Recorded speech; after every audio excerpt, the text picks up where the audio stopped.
Assalamualaikum warahmatullahi wabarakatuh. Allahumma shalli ala sayyidina Muhammadin nabiyyi wa ala alihi wa sahbihi wa sallim. Rabbi shrah li sadri wa yassir li amri wahlul 'uqdatam min lisani yafqahu qawli bi rahmatika ya arhamar rahimin. Amma ba'd.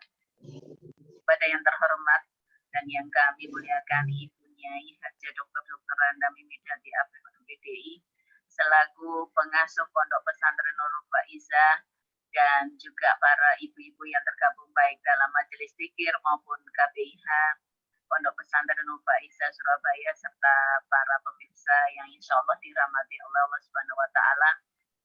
Marilah kita panjatkan puji dan syukur atas kehadiran Allah Subhanahu wa Ta'ala yang telah memberikan rahmat, taufik dan hidayahnya kepada kita sehingga kita hari ini masih bisa menimba ilmu dalam majelis ilmu dalam majelis ilmu Nurul Faizah Pondok Pesantren Nurul Faizah Surabaya.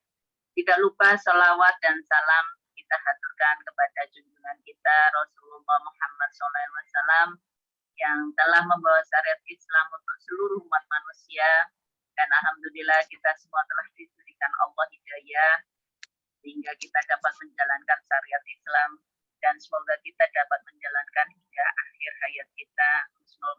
Amin, amin ya robbal alamin. Susunan acara pengajian hari ini adalah 1 pembukaan, 2 mau'izah hasanah, 3 doa, dan 4 penutup. Dengan rahmat Allah Subhanahu wa Ta'ala kita buka acara pengajian hari ini dengan ucapan basmalah bersama-sama. Bismillahirrahmanirrahim. Para pemirsa dan juga para jamaah sekalian, siapa yang tidak kepingin menjadi ahli surga? Tentunya semuanya ingin menjadikan ahli surga. Masya Allah. Tema hari ini mau'izah untuk itu mari kita simak. Mau'izah hasanah hari ini yaitu tentang ahli surga adalah orang yang beriman dan beramal soleh. Untuk itu waktu dan tempat kami persilahkan kepada Bu Nyai. Bismillahirrahmanirrahim. Assalamualaikum warahmatullahi wabarakatuh. Waalaikumsalam warahmatullahi. Bismillahirrahmanirrahim. Alhamdulillahirabbil alamin wa astaghfirullahal azim wa la haula wa la quwwata illa billahil aliyil azim. Allahumma shalli wa sallim wa barik ala sayyidina Muhammadin zina faqri wa hadi ruhi wa huda qalbi wa syarhi sadri wa najati fid dunya wal akhirah wa ala alihi wa sahbihi adada kulli dzarrah. Amma ba'd. Para ibu jamaah Zikir Pondok Pesantren Faizah, para bapak, para ibu jamaah haji dan seluruh pemirsa di mana berada yang saya hormati. Alhamdulillah Allah mempertemukan kita kembali dalam kajian ilmu. Semoga Allah memberi kita ilmu bermanfaat. Kali ini kita akan kaji Quran Surat Al-Hajj ayat 24 sampai dengan 25. Sebentar, ayat 23 sampai dengan 25. 2 ayat Surat Al-Hajj. Yang disitu menerangkan bahwa ahli surga adalah orang-orang yang beriman dan beramal soleh. Beriman yang bagaimana, beramal soleh yang bagaimana, kemudian mendapatkan apa di surga, lalu bagaimana perilakunya di dunia ini, kita akan simak firman Allah itu. A'udzubillahi minasyaitonirrajim. Bismillahirrahmanirrahim. Inna Allah yudkhilul ladzina amanu wa 'amilus solihati jannatin tajri min tahtihal anhar yuhallawna fiha min asawira min dhahabin wa lu'lu'a wa libasuhum fiha harir.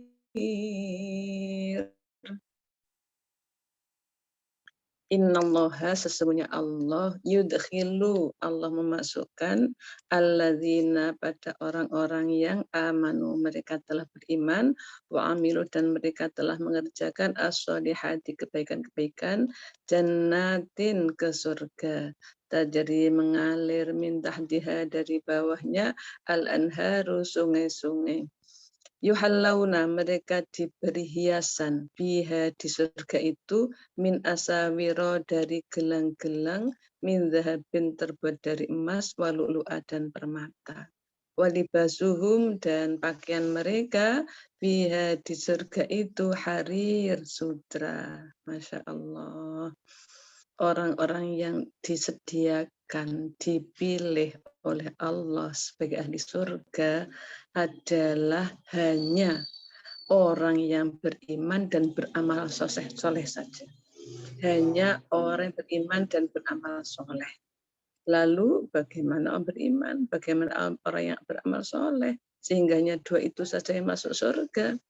Coba kalau kita lihat, beriman adalah percaya kepada Allah, kepada malaikat-malaikat Allah, kitab-kitab Allah, Rasul Allah, kemudian hari pembalasan, hari kiamat, surga neraka, kemudian takdir, kodok qadar, baik buruknya dari Allah, itu merasuk dalam hati kita. Sekarang iman kepada Allah saja. Berarti sifat-sifat Allah kita masukkan ke dalam hati kita. Kalau wujud kita baqo muhallafatul khawadisi qiyamu binafsihi wa tahdaniyah itu tauhid uluhiyah. Tauhid yang menceritakan zat Allah yang tidak langsung berhubungan dengan manusia. Maha ada, maha dahulu, maha kekal, berbeda dengan makhluk, berdiri sendiri, maha esa, itu sifat Allah. Kemudian mulai pada kudrot, irodat, ilmu, hayat, sama, basor, kalam. Itu hubungannya dengan manusia. Disebut tauhid rububiyah. Ya, tauhid itu mengesahkan Allah. Rububiyah ada hubungannya dengan pemeliharaan alam semesta. Kudrot, Allah maha kuasa. Irodat, maha berkehendak. Ilmu maha tahu, hayat maha hidup karena menghidupkan. Sama maha mendengar, basor maha melihat, kalam maha berfirman. Nah, kalau Allah Maha Kuasa, Allah Maha Berkehendak, maka apapun yang terjadi di dunia ini tidak ada satupun yang bukan kuasa Allah, yang bukan kehendak Allah, yang bukan takdir Allah. Semuanya takdir Allah.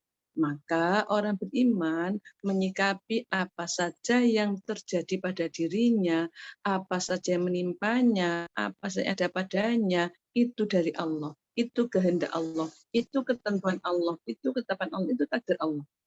Jadi mestinya tidak ada rasa kecewa, rasa sedih, rasa sakit hati, rasa marah, rasa nelongsong, ngersulo, ya gundah gulana, galau, itu enggak ada mestinya. Kenapa? Karena yakin ini yang terbaik dari Allah untuk saya. Nah, itu orang beriman, orang yang ayem hidupnya, yang dijanjikan nanti masuk surga. Jadi enggak ada kecewa, terus marah, enggak ada. Kenapa? Ini semua kudrat irodat, sifat Allah maha kuasa, maha berkehendak.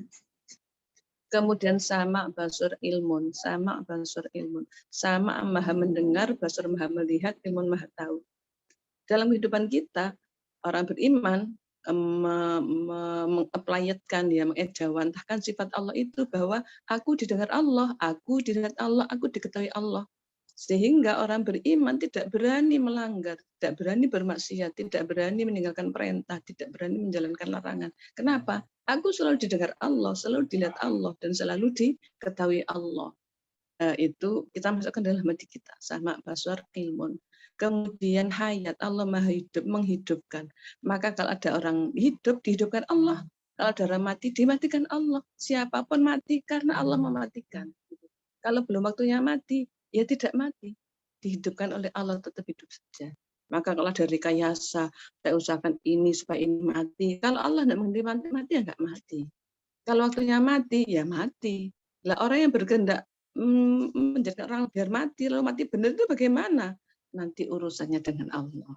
Pasti ada itu perhitungannya dapat pahala, dapat siksa, itu nanti urusannya dengan Allah. Tapi manusianya harus ayem saja, jangan ketakutan. Ada COVID ketakutan, ada ketakutan khawatir mati. Padahal hidup mati itu yuhyi wa yumit, Allah maha menghidupkan, Allah maha mematikan. Kemudian kalam, Allah maha berfirman. Berfirman apa? Memberi ilmu. Karena ilmu itu dari Allah, maka kita mohon ilmu kepada Allah. Itu iman kepada Allah. Belum lagi iman kepada malaikat. Ada malaikat yang terus menyertai kita, malaikat raqib atid. Kita nggak sempat melakukan kedurhakaan. Kenapa? Dicatat terus sama malaikat raqib. Kalau baik, atid kalau jelek, dan nanti pasti ada balasannya. Itu antara lain. Malaikat apa? Malaikat Mikail bagi rizki. Kita usaha saja, nanti dapatnya berapa? Terserah Allah yang ngasih kita melalui malaikat Mikail itu. Kemudian pada kitab-kitabnya kita iman bahwa Allah pernah menurunkan Zabur, Taurat, Injil, Al-Quran.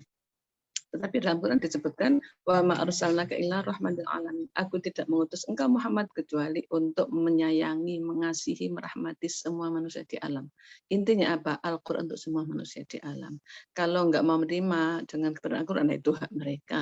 Nanti pertanggungannya kan mereka kepada Allah, bukan kepada manusia. Jadi kita tetap diam dalam perbedaan ya, supaya tetap hidup itu kondusif, rukun-rukun saja. Itu kan urusan seseorang dengan Allah. Tapi Allah memperuntukkan Quran itu bagi seluruh manusia di alam.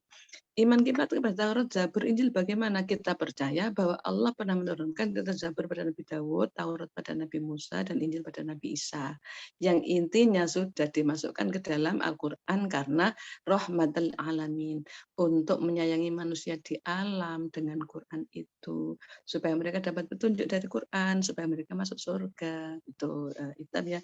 Nah, supaya bisa mengimani kitab Al-Quran untuk pedoman. Caranya, pelajari Quran. Nggak bisa baca Quran ya belajar. Satu hari bisa kok bisa baca karena Quran itu mudah. Kalau belum bisa cari, minta diajari yang bisa yang benar-benar bisa ngajari, bukan yang ngajarinya lama-lama. Okay. Kemudian iman kepada hari akhir. Kita percaya bahwa perilaku kita pasti ada balasannya.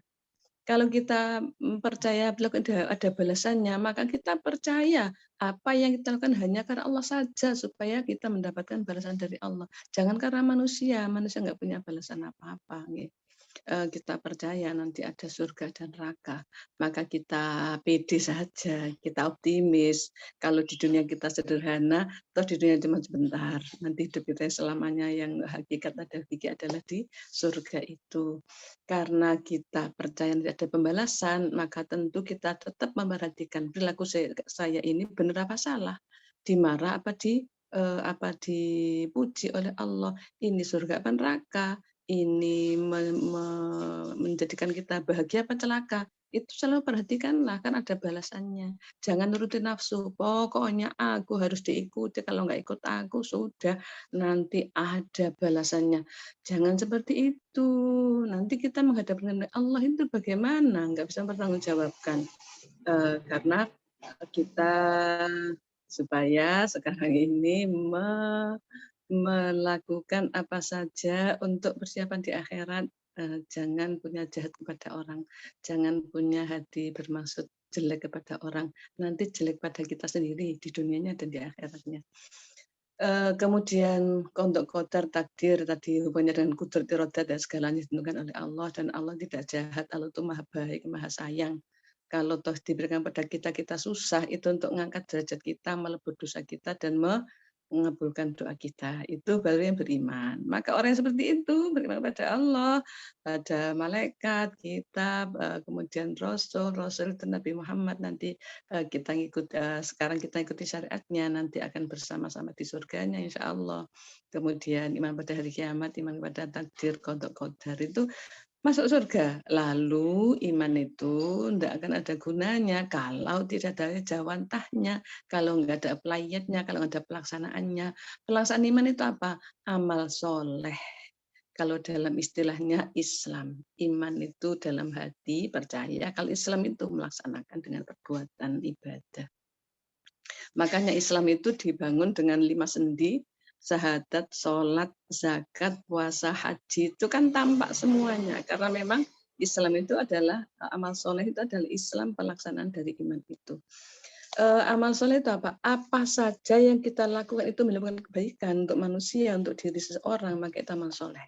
Kalau perbuatan kita menimbulkan kerugian, kekecewaan, kenistaan, kehinaan, kemarahan, maka itu diharamkan oleh Allah. Itu amal sayyiat. amal buruk, bukan amal soleh. Amal soleh itu apa? Apa saja menjadikan orang senang, orang bahagia, tetapi berdasarkan syariat. Kita bahagia. Allah itu kalau sesuatu itu menjadikan seorang bahagia, maka oleh Allah diberi hukum wajib. Kalau menjadikan orang itu susah, maka oleh Allah dihukumi haram. Kalau menimbulkan kebaikan tapi tidak prinsip, maka itu jadi sunnah. Demikian juga melakukan kejelekan tapi nggak prinsip, maka makruh. Itu rahasia ya falsafah Allah memberikan hukum kepada manusia. Semua untuk kebaikan manusia. Nah, sekarang amal soleh yang tertinggi adalah sholat. Maka jika tidak sholat, ya nggak punya amal soleh. Meskipun banyak sodako, dia sudah haji, dia puasa Ramadan, dia zakat, dia syahadat, tapi kalau nggak sholat tidak masuk surga. Karena sholat adalah sebagai tiangnya agama pada diri seseorang. Kalau nggak ada sholatnya, ya nggak ada agama, nggak ada tiangnya, roboh. As-sholatu imaduddin, paman aqomah faqad aqomaddin, waman tarokaha faqad hadamaddin. Sholat adalah tiang agama, barang siapa yang mendirikan sholat, maka dia mendirikan agama pada dirinya. Dan kalau dia meninggalkan sholat, maka dia merobohkan agama pada dirinya. Tidak ada agama bagi orang yang nggak sholat. Terus gimana caranya? Ya sholat. Sholat itu gampang, sholat itu nggak sulit. Kalau nggak hafal bacaannya, yang sulit-sulit nggak usah dibaca, nggak apa-apa. Fatihah kan mesti hafal. Baca Fatihah saja, takbir baca Fatihah. Yang lainnya tuh nggak baca, cuma rukuk, intidal, sujud, nggak baca apa-apa. Baca subhanallah saja sudah sah. Terus nanti tahiyat ada syahadat itu, terus salam, sudah sah. Atau kita jamaah saja. Jamaah itu diem aja nggak bisa apa-apa jamaah. Itu sudah diterima saking mudahnya sholat. Karena sholat itu menjadi tiang, menjadi pokok dari amal soleh seseorang. Maka kalau nggak amal soleh nggak dimasukkan surga. Kalau sholatnya baik, bagaimana kalau perilakunya nggak baik? Jawabannya nggak mungkin. Ada orang itu ya sholat terus, ya nyuri terus, ya sholat terus, zina terus, sholatnya tanda tanya. Sholatnya pasti nggak benar. Kalau benar, inna sholata tanha anil fahsya'i wal munkar. Sholat itu mencegah dari perbuatan keji dan mungkar. Jadi orang yang sholatnya benar, pasti Allah menjaganya dari perbuatan keji dan mungkar.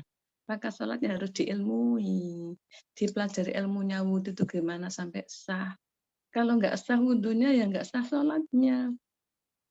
Wudhunya cuman pergelangan tangan yang dibasuh, nggak sampai kepada sikut. Sikutnya masih kering, ya nggak sah. Ya. Wudhunya kakinya cuman ujungnya tuh bawahnya aja, yang atasnya nggak basah, yang nggak sah. Jadi diilmui. Dalam sholat juga gitu. Dia pakai baju najis, akhirnya nggak sah. Ya.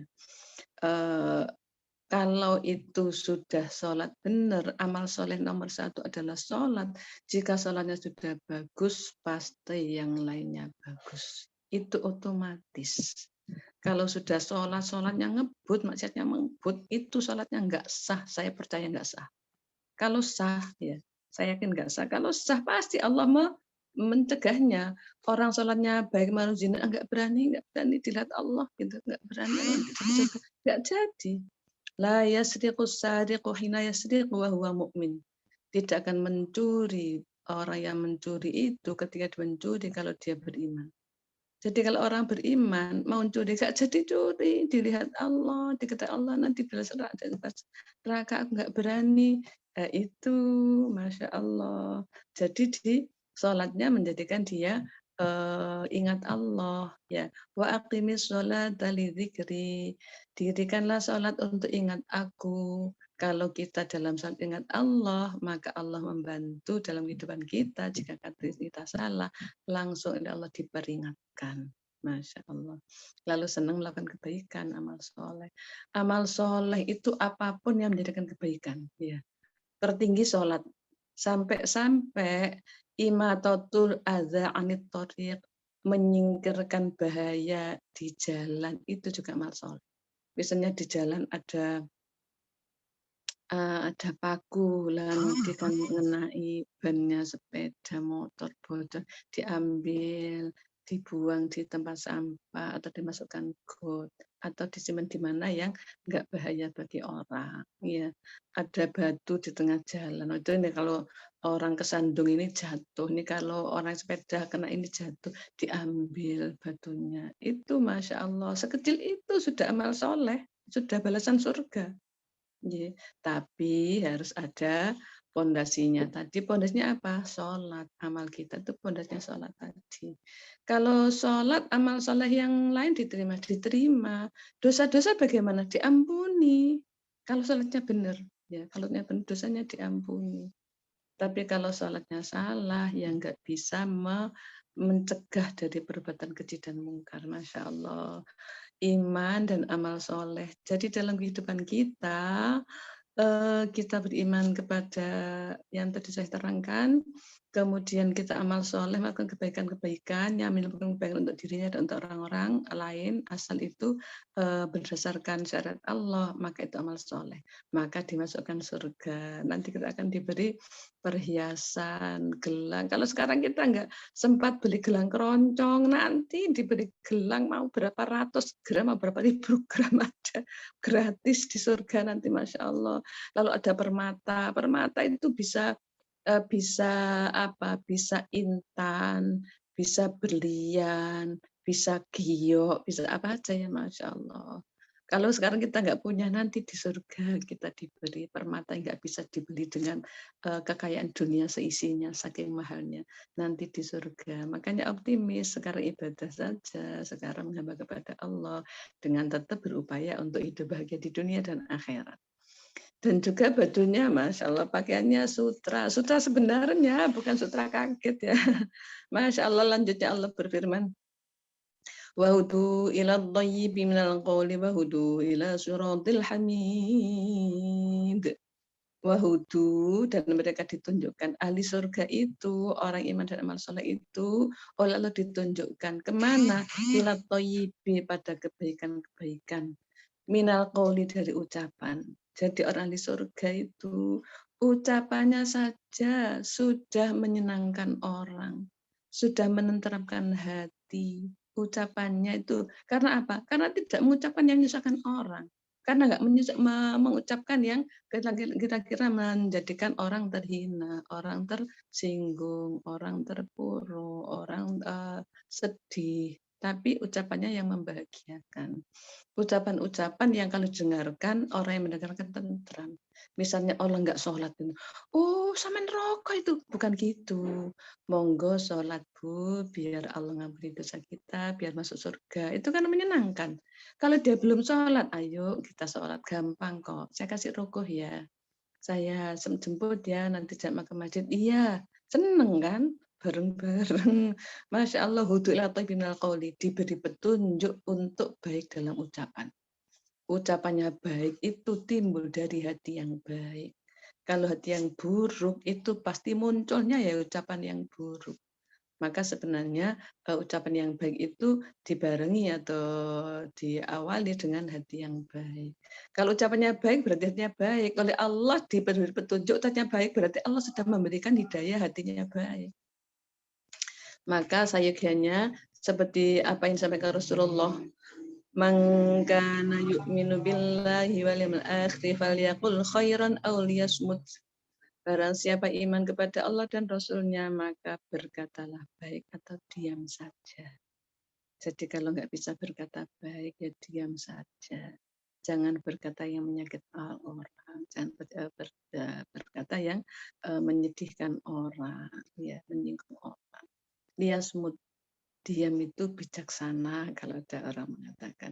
Tapi Nabi bersabda, berkata diam. Kenapa? Kalau enggak diam bisa neraka kalau kita berkata jelek. Diam itu adalah katakan emas ya. Kenapa? Karena dapat kebaikan. Ya. Orang diam jadi nggak sakiti orang. Orang diam kalau bodoh nggak kelihatan. Ya. Kalau dia ngomong, iyalah, tiba tiba bodoh, jangan guru apa-apa, misalnya. Karena kita bicaranya ngelantur, bicara saat misalnya. Ternyata ucapan yang baik itu adalah anugerah dari Allah, diberikan karena dia orang yang iman dan amal soleh, karena dia akan dimasukkan oleh Allah ke surga, Masya Allah.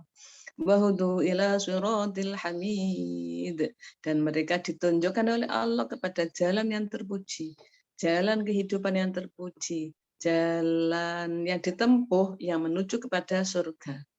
Akhirnya apa dalam kehidupannya? Semua perilakunya karena oleh Allah ditunjukkan pada jalan yang terpuji, maka perilakunya dasarnya adalah cinta Allah, cinta akhirat. Sudah pasti. Kenapa kamu bagi-bagiin uangmu? Karena aku cinta Allah. Karena supaya nanti di akhirat ini kembali kepada saya. Loh, enggak kan enggak ikhlas namanya, karena Allah itulah ikhlas. Kalau bukan karena Allah, kenapa kamu bagikan supaya milih aku nanti pemilu? Itu kan bukan karena Allah, itu kan nggak ikhlas. Kenapa kamu bagikan supaya mereka menghormati aku biar tahu aku itu kaya? Kan nggak ikhlas, bukan karena Allah. Iya. Kenapa kamu ngasih supaya beli kepadaku? Saya kasih supaya terus belanja kepadaku. Kan bukan karena Allah.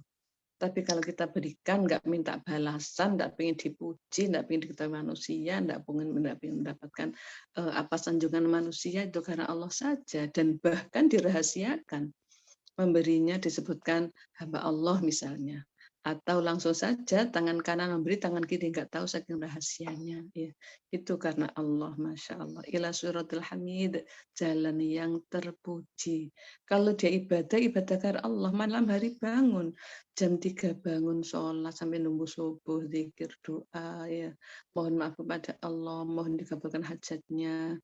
Nggak ada orang tahu dan dia tidak bicara kepada siapa-siapa. Itu jalan terpuji. Ya. Tiap waktu 5 kali sholat jamaah di awal waktu itu jalan terpuji. Kalau dia punya uang disedekahkan, punya barang diwakafkan, dijariahkan, itu jalan terpuji. Suratul Hamid, jalan perilaku yang menjadikan dia bahagia dunia akhiratnya. Sirot apa? Sirot itu titian ya, apa jembatan. Suratul Hamid, jembatan terpuji. Jembatan itu dilewati kapan? Dilewati sekarang di dunia ini. Wa an ya'buduni hadza siratum mustaqim, dan hendaklah kalian mengabdi kepadaku, inilah siratal mustaqim. Jadi siratal mustaqim itu sekarang dalam hidup kita di dunia ini. Mengabdi kepada Allah, menghamba kepada Allah, menyembah kepada Allah, ibadah kepada Allah, itulah siratal mustaqim. Lah kalau sudah di dunia kita mengabdi kepada Allah, menghamba kepada Allah, nanti di akhiratnya ya otomatis akan masuk surga. Kalau barqil khatif, seperti kilat yang menyambar, cepat secepat kilat. Tuh. Suratul Mustaqimnya sekarang di dunia ini. Kalau orang nggak sholat, nggak puasa, kaya nggak zakat, nggak haji, nggak mau baca Quran, nggak mau zikir doa, lah itu tidak melewati jembatan titian yang terpuji, tidak melewati jembatan titian yang lurus menuju surga. Ya nggak bisa masuk surga, Masya Allah. Makanya apa yang disampaikan Allah dalam 2 ayat tadi itu adalah pada surat Al-Hajj ayat 23 Allah berfirman, Allah memasukkan orang-orang yang beriman dan amal soleh ke dalam surga yang mengalir di bawahnya sungai-sungai, diberi perhiasan gelang dan permata, bajunya bajunya sutra. Itu ilustrasi bahwa dunia akhirat surga itu bahagia, nggak ada penderitaan, nggak ada penderitaan. Di dunia itu kalau bahagia semu, kalau penderitaan nggak langgeng. Ada penderitaan semu nggak sebenarnya karena nggak ada siksa di dunia, yang ada cuma ujian. Diuji itu naik kelas kok, iya. Makanya penderitaan di dunia itu semu nggak sebenarnya, karena kalau dikasih penderitaan untuk naik kelas kan untuk bahagia. Jadi bukan penderitaan itu, tapi semu. Seakan beri penderitaan tapi adalah kebahagiaan. Endingnya bahagia karena naik kelas ya naik derajat. Kemudian di dunia dalam hidupannya dia diberi petunjuk oleh Allah untuk berkata yang baik, untuk membaca yang baik, untuk bersuara yang baik. Berkata baik itu baik pada manusia lain atau pada dirinya, atau dia dalam ibadah kepada Allah. Dia yang dibaca Al-Quran, zikir, doa, apalagi zikirnya itu ada Asmaul Husna, ada sholawat, ada kalimat thayyibah, ada doa, banyak hal itu diucapkan, itu thayyibi minal qawli, ucapan yang baik. Bicara kepada orang menyenangkan. Lalu ditunjukkan ke jalan terpuji. ahli surga itu sudah tampak tandanya. Tandanya apa di dunia? Dia bukan orang yang tercela, dia orang yang terpuji, dia orang yang baik. Orang mengatakan dia orang baik. Tapi baik menurut Allah baik sebenarnya, bukan baik-baik menurut ego manusia. Misalnya orang tiap hari ngasih-ngasih itu baik, itu padahal nggak sholat. Menurut manusia baik, menurut Allah. Menurut manusia baik, menurut Allah enggak. Yang enggak baik. Karena apa? Baik kepada manusia enggak ngefek, enggak ada kebahagiaan abadi. Baik kepada Allah lah yang menjadikan kita bahagia abadi. Enggak baik pada Allah, celaka abadi. Masya Allah. Maka orang di surga diberi petunjuk oleh Allah untuk berucap yang baik-baik saja, untuk melewati atau untuk beraktivitas yang baik-baik saja yang terpuji. Semoga kita termasuk orang-orang yang disiapkan oleh Allah menjadi ahli surga, adalah orang-orang yang iman dan amal soleh, yang dalam kehidupannya ucapannya baik, perilaku baik, dan segala aktivitasnya baik. Semoga Allah menjaga kita. Kita akhir dengan doa. Bismillahirrahmanirrahim. Allahumma anfa'na bima 'allamtana wa 'allimna ma yanfa'una warzuqna ma yanfa'una. Rabbana zalamna anfusana wa illam taghfir lana wa tarhamna lanakunanna minal khasirin. Rabbana atina fid dunya hasanah wa fil akhirati hasanah wa qina adzabannar. Sallallahu alaihi wasallam Muhammad alhamdulillahi rabbil alamin. Al-Fatihah. A'udzu billahi minasyaitonir rajim.